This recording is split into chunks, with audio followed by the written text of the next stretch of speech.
Welcome back to my channel. My name's Hannah if you're new here. Today we will be studying Proverbs 31, How to Be a Woman Who Fears the Lord, and this is part 2 of the video. So if you haven't watched part 1 yet, go ahead and watch part 1 before you watch this video. It was premiered last Sunday, February 6th.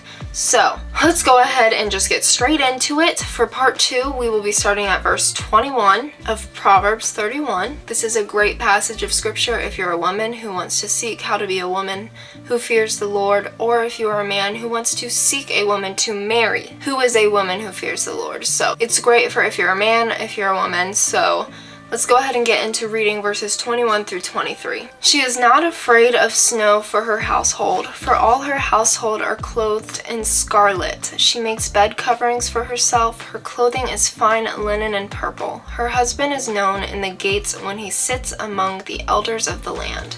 When it talks about the snow, she's not afraid of snow for her household, basically meaning that a virtuous woman plans ahead and prepares for her family.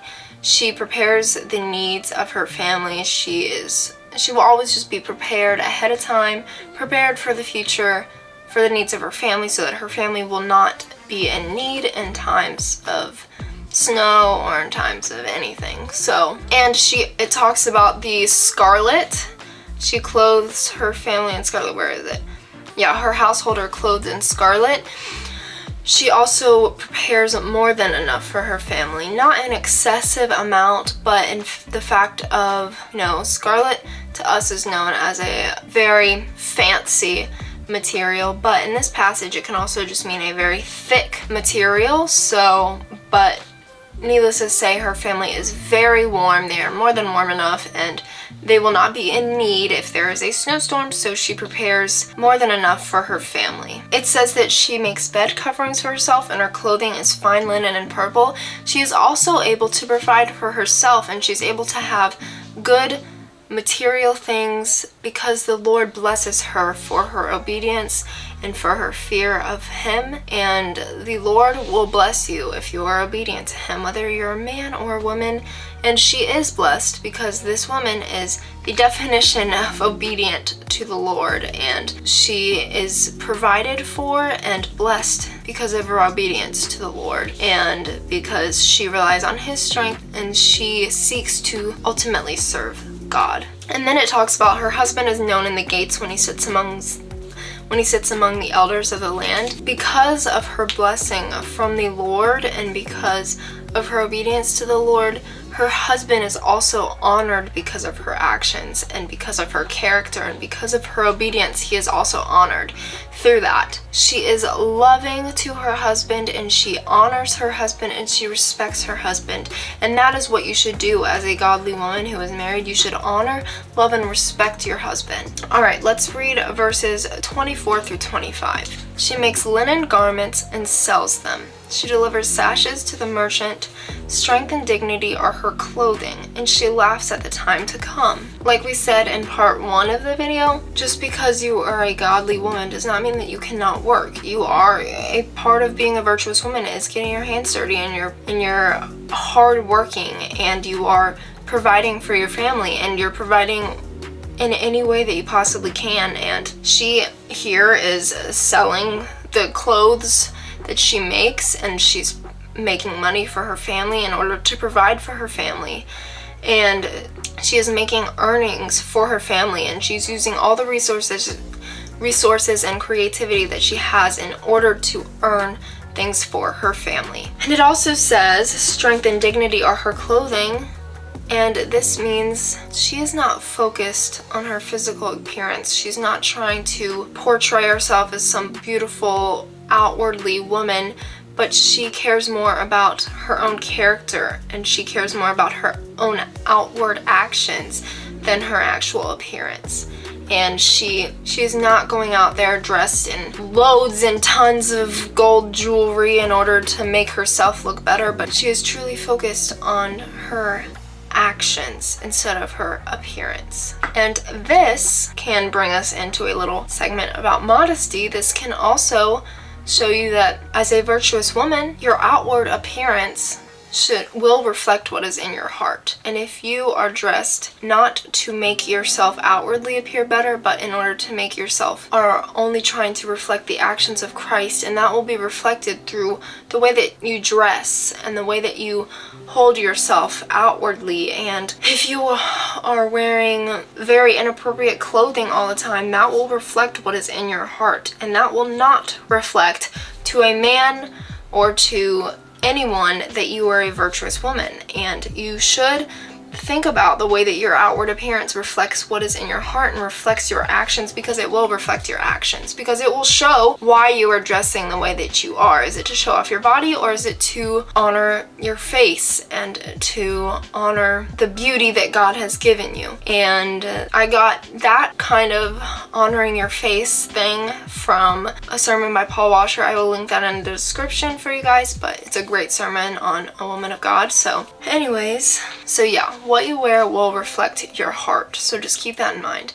Moving on, we're going to read verses 26 through 27. She opens her mouth with wisdom, and the teaching of kindness is on her tongue. She looks well to the ways of her household and does not eat the bread of idleness. A virtuous woman, her words display wisdom and kindness. They do not gossip or speaking negatively about others, but the words that come out of her mouth are out of love and kindness and compassion and care. But that does not go to say that as a woman that we should just shut up and be silent. We should still be bold in times that are needed, in times that we need to be, especially when it comes to witnessing about God. We should be bold in what we say.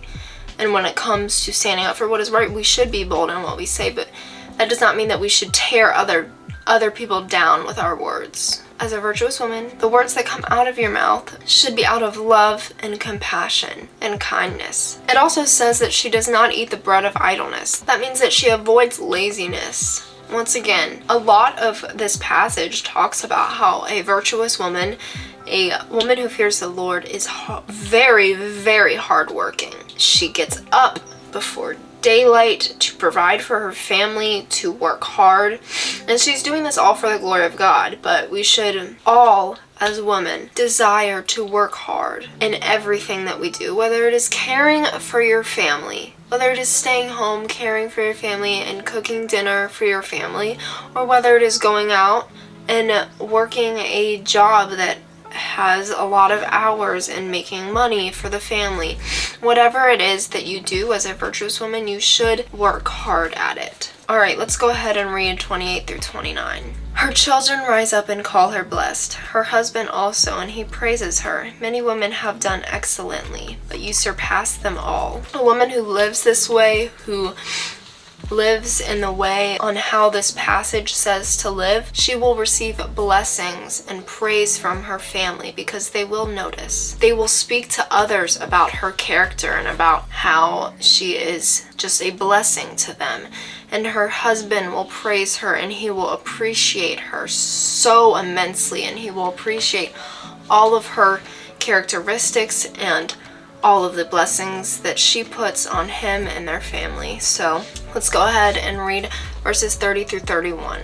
Charm is deceitful and beauty is vain, but a woman who fears the Lord is to be praised.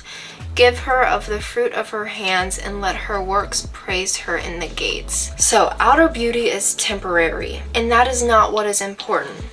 Whether you are a woman or whether you're a man looking for a woman, you should not only focus on outer beauty. Now, it should not be completely dismissed. It is not bad to find someone who is beautiful or to be attracted to someone partly because they are beautiful, but that should not be the reason you are marrying someone, is because they are beautiful.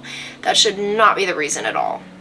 And it is not even, beauty does not even compare to the actions and characteristics of a Proverbs 31 woman. And if you are a man and you find a virtuous woman, a virtuous wife to marry, do not take her for granted, but be thankful that God has blessed you with her, and that she strives to be obedient to Christ, and that she is going against the norm of how all these other women live, and she is seeking to be a woman who provides for her family and puts her family and you first. So just keep that in mind. But that concludes our two-part series for Proverbs 31. You know, there's a lot of information in both of those, so I'm not going to repeat myself, but If you are a woman, this should be your goal and how to live every single day of your life. And if you are a man, this is the type of woman that you should seek and look for to marry. Whether you are a woman and you're wanting to marry someone, or you are single right now not looking for anyone,